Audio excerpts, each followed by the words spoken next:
up, everyone? Welcome to this day in Philly Sports History for February 14th, 2025. I'm your host, Jim Montgomery.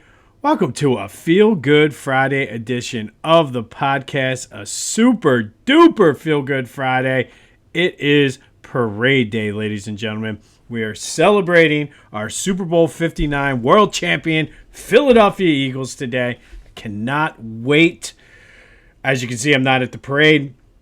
I'm actually recording this early, so that way it's one less thing to worry about. I don't know how it's going to be, and I don't want to be missing my spot at the parade to do some editing. So I'm doing it all prior, so that way you still have this day in Philly sports history. Some quick housekeeping notes. Please be sure to follow me on social media, Jimbo_Mott on Twitter and TikTok.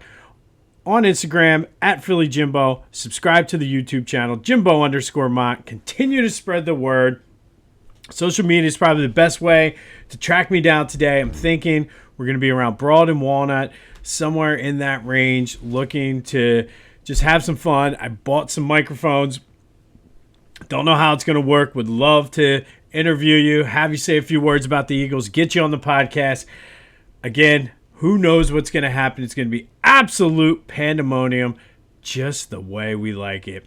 But like I said, Broad and Walnut is roughly somewhere in that range. We're staying at the Marriott on Market Street.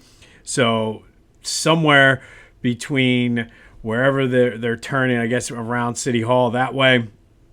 Somewhere between there and Broad and Walnut is where we'll likely be. But again, check my social media if you want to get a chance to get on the podcast and have a little bit of fun on Parade Day. Also, be sure to check out my friends over at the On Pattison newsletter. All kinds of great Philly sports coverage sent right to your inbox. It is Philly season. They do a tremendous job covering the Phillies. Pitchers and catchers reported this week. Lots of questions around this team. Lots of good takes by the guys on Pattison. They feature us too, which is even greater. So go check them out and get that delivered right to your inbox. Don't have a recap to yesterday's question of the day because I am recording a little bit earlier. I am going to leave the question of the day open, so hopefully you still get time to vote in that. But there will be a question of the day for today later in the show.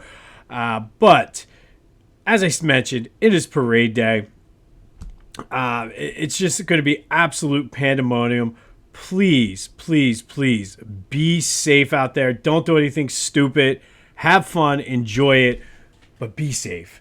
Like I said, we were fine and we were great during the Super Bowl 52 parade.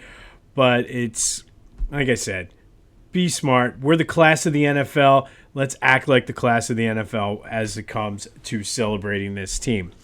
But last parade, Jason Kelce pretty much stole the show.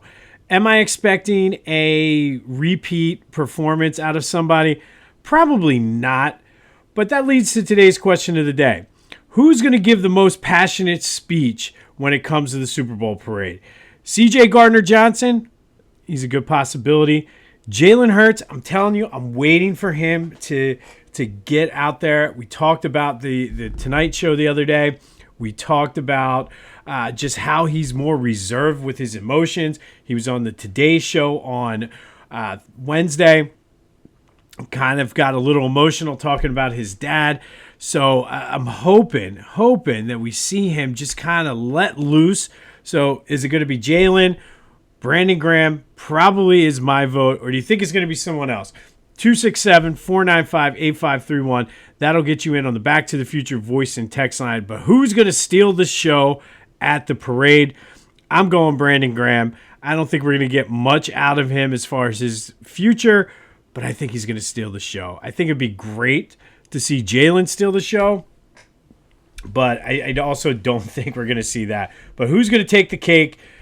I'm going Brandon Graham. Hit me up on the Back to the Future voice and text line and let me know your thoughts on that. All right. One last little thing about the Eagles as we're going on to Parade Day. And I saw this a stat, and I wanted to look it up further. And it's even more impressive once I dug a little deeper. But the Eagles have won 5 championships in their history. 1948, 1949, 1960, Super Bowl 52, and now Super Bowl 59.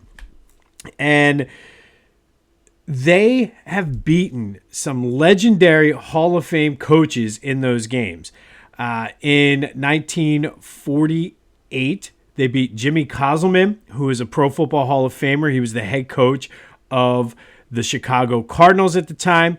In 1960, they beat the legendary Vince Lombardi, the guy they named the trophy after. Basically, the only time he's ever lost in the playoffs. Bill Belichick and Tom Brady, two of the greatest, probably the greatest coach of all time and the greatest quarterback of all time. Andy Reid and Patrick Mahomes. Andy Reid has to be up there as a top 2, 3, at least top 5 coach of all time. We beat them for a championship. And if you want to even get more into this, they beat Clark Shaughnessy, who was the head coach of the Los Angeles Rams in 1949 out in the mud. He's in the College Football Hall of Fame. So all 5 championships, they defeated 5 Hall of Famers that were standing on the opposing sideline. That's a pretty good deal, if you ask me. And as you can tell, I'm all over the place today because I'm hyped up for the parade. The other thing I've been seeing a lot of, and maybe we'll do a bonus question of the day for this one too. Lots of talk about how great this defense was this year. The number 1 defense in the league, just absolutely dominant in the Super Bowl. And you know, I talk all the time on this podcast about that 1991 defense. And for my money, greatest defense of all time, didn't even make the playoffs. However, I think after seeing that performance in the Super Bowl, you could make a very, very compelling argument that this 2024 defense is the best defense in Eagles history. And there's been some great ones. Obviously that 91, but you could choose any of the Buddy Ryan defenses. The 2004 defense was no slouch. The Super Bowl or the NFC champion 2022 Eagles weren't that bad. The Super Bowl champions, Super Bowl 52, they weren't that bad. But again, I kind of put an asterisk next to them and the 22 because they played with some big leads. This team really, other than the Tampa Bay game, did not get blown out of any game. And the offense didn't do them any favors in that game. The team in 91 had a game or two. I'm thinking specifically the Cleveland game where the Browns just had built a big lead on them and the offense actually battled back to give them the win. So let's make that the official question of the day. We'll have some fun with the who's going to steal the show. Who do you think is going to steal the show? But the official question of today, I'm going to call an audible here in the middle of the podcast. Question of the day, better defense, the 1991 Gang Green defense or this 2024 Super Bowl winning defense that needs a nickname? We need to nickname this team. I don't know what it's going to be or what it should be, but we got to get some type of nickname for this defense. But which one is better? And for me to even consider putting the 2024 defense over that 1991 should go to tell you how I feel about this defense. I think it was a different league back then in 1991, but I think from game 1 to to the Super Bowl, this defense was great all year. They got blown out against the Buccaneers. Part of that was on the offense. And then the fourth quarter against Washington. Other than that, they had been outstanding all year, no matter who they played. Joe Burrow, psh. Lamar Jackson, psh. I mean, I won't say the Steelers because their offense isn't that good. But through the playoffs, Jordan Love, nothing. Jordan Love in the regular season, nothing. Matthew Stafford, big play. Stopped it. Jaden Daniels, who was the hottest thing since sliced bread in the NFC Championship game. Psh. Patrick Mahomes, the great, arguably, people were trying to make the comparison that he's bigger and greater than Tom Brady. Psh. Nothing.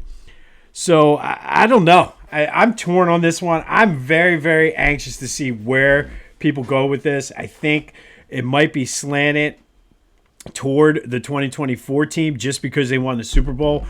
But this is a good debate that I'm anxious to see what you guys have. So that's the question of the day. Better defense, 1991 or 2024, 267-495-8531. That'll get you into the Back to the Future voice and text line. Be sure to check out my boys over at the Clashing Conferences podcast. New NFC East episode with the OGs dropped. Haven't had a chance to watch it yet. I've been super, super busy at work these past few days. So I'm hoping to get to that at some point after the parade, maybe after I come home, warm up a little bit, grab a nice beverage, put my feet up, and I'll watch it. But go check them out wherever you get your podcasts, as well as on YouTube. And then celebrate the parade. We have a parade today. Go to Philly Goat. Check out their Champions gear. I told you yesterday, the face shirt with all of the players on it is inspired by the 1992 Dream Team shirt. And if you are of a certain generation or old enough, you know exactly what shirt I'm talking about. Go check it out. Cannot wait for my Champ sweatshirt to come. They got all kinds of stuff. The Phillies are back in action, so go check out Philly Goat. Be sure to use the promo code Jim Montgomery, all one word, to take 10% off of your order. And go to Philly Goat, celebrate the world champions, and get your gear today. All right, today, we're going to go all the way back to 1966. And on this day in 1966, the Sixers beat the Detroit Pistons 149-123 down in Charleston, West Virginia. Wilt Chamberlain effed around and got a triple-double. 41 points, 23 rebounds, 13 assists. And in the process, he passed Bob Petit to become the NBA's all-time career leading scorer with 20,844 points. Wilt ultimately ended his career with 31,419 points. He held the all-time scoring career record for 18 years until Kareem Abdul-Jabbar beat it in 1984. And as I always like to say on this podcast, if you're keeping score at home, currently LeBron James is number one all-time with over 50,000 points. Wilt, though, amazingly, at one point back in 1966 through 1984 was the all-time leading scorer in NBA history. He's number 7 now. I was looking at the list. Dirk Nowitzki is ahead of Wilt Chamberlain on the NBA's all-time scoring list. But on this day in 1966, it was the Sixers beating the Pistons down in Charleston, West Virginia. Wilt Chamberlain had a triple-double, and in the process passed Bob Petit to become the NBA's all-time career leading scorer. And like I always like to say, too, we could always do this day in Wilt Chamberlain history. Finally today, we're going to continue our focus on Black history legacy makers with Philadelphia ties. Today we celebrate Ray Scott. Ray was from West Philly, went to West Philly High School, graduated, went all the way out to the University of Portland. After college, he played in the Eastern Basketball League and then was selected number 4 overall in the 1961 draft by the Detroit Pistons. Had a pretty solid career. I think he played like 10 or 11 seasons. Had over 11,000 points, since we're talking about total points today, averaging 14 per game. But major contributions off the court, and even while he was still playing, he was one of a group of players who, under the leadership of Oscar Robertson, helped form the NBA Players Association, which became the NBA's Players Union. Got into coaching after he retired. Coached the Pistons from 1972 to 1976, winning the Coach of the Year award in 1974. He became the first African-American ever to win the Coach of the Year award. After he was done with the Pistons, went to Eastern Michigan and coached there for a couple years. And then not that long ago, he published his autobiography, and he reflected on the racism and the segregation during his playing days in both the EBL and the NBA. Very telling and very good read, and just goes to show you that we still have a long way to go, but just the progress that we've made, and hopefully we can continue to make that progress. He is in the Philadelphia Sports Hall of Fame, but he was a trailblazer that paved the way for a lot of the best coaches in the NBA's history. So today we shout out Ray Scott, West Philly's own, and excuse me, the first African American to win Coach of the Year, and just a trailblazer all the way. Helped form the NBA's Player Association, and then the autobiography, which really told the tales of the racism and segregation of the early days in the NBA. So, Ray, we salute you today. Thank you for all that you have done to move the game forward. On this day in 1966, Wilt Chamberlain, messing around, and had a triple-double and became the NBA's all-time leading scorer for career points, passing Bob Petit. He would hold on to that till 1984 when Kareem Abdul-Jabbar beat him. He is now 7 on the all-time list. Hard to believe. Like I said, be safe. We'll recap the parade tomorrow or Sunday. I have no idea what's going to happen. I have high hopes, like Harry Callis would say. No idea what's going to happen. Look me up at Broad and Walnut. Follow me. Make sure you're on my social media in case we have to shift or we end up going somewhere else. Who knows what's going to happen, but it's going to be absolute pandemonium, and I cannot wait. This has been This Day in Philly Sports History for February 14th, 2025. Happy Valentine's Day to everyone out there, especially my beautiful wife and my lovely daughter. I love you guys. Be safe. Please be safe. Have yourselves a Feel Good Friday. This is the biggest Feel Good Friday we've ever had in the history of this podcast. And until next time, go Birds.